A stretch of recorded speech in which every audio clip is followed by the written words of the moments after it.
Bom dia, André. Bom dia aos telespectadores. Exatamente, é um ato da Secretaria-Geral da Mesa para disciplinar as regras dessas reuniões preparatórias para o início da 57ª legislatura. Essas reuniões preparatórias vão ocorrer aqui onde eu estou, no plenário do Senado. Nós estamos aqui na galeria, aliás, onde mais tarde haverá vários convidados.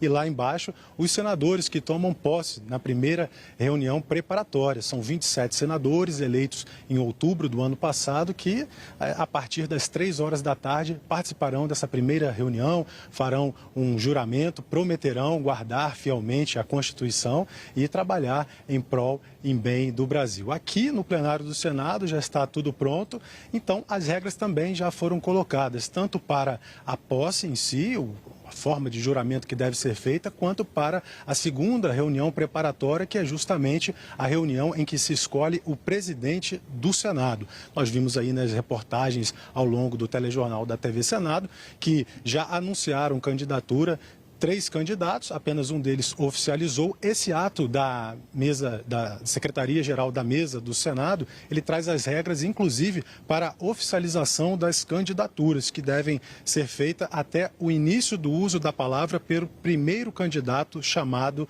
nos termos do regulamento. Essas comunicações devem ser feitas, então, por escrito e contar com a assinatura pessoal do candidato.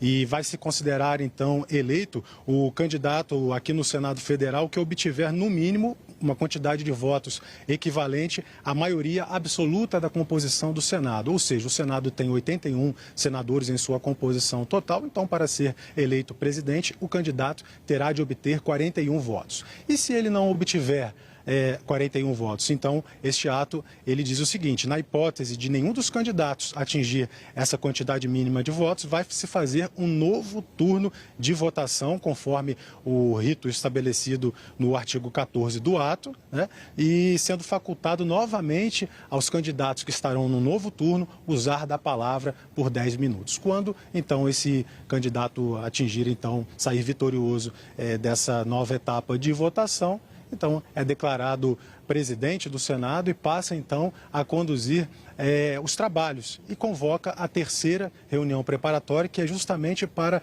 completar a composição da mesa do Senado, que também tem que ter 2 vice-presidentes, o primeiro e o segundo vice-presidente, e 4 secretários, com 4 suplentes desses secretários.